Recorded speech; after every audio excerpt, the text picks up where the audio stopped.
Hingga sore ini, Gunung Semeru masih mengeluarkan kepulan asap tebal dari puncak Jonggring Saloko. Akibatnya, beberapa kawasan lereng gunung seperti di Kecamatan Pronojiwo dan Candipuro terkena hujan abu. Warga dari dua kecamatan itu pun diminta untuk mengungsi.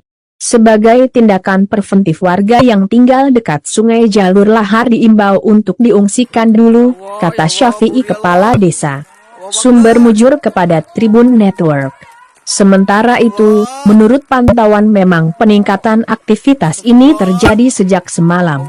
Beberapa kali guguran lava turun mengarah ke jalur lahar, di Desa Curah Kobokan, Kecamatan Pronojiwo.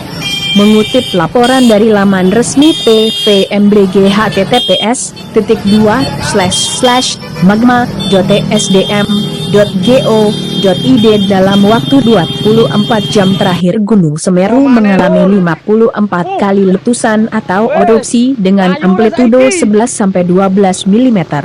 Dengan durasi 85-130 detik. Dalam waktu yang hampir bersamaan terpantau 2 kali guguran lava pijar dengan jarak luncur 500-800 meter, yang berada di bawah kawah kurang lebih 500 meter.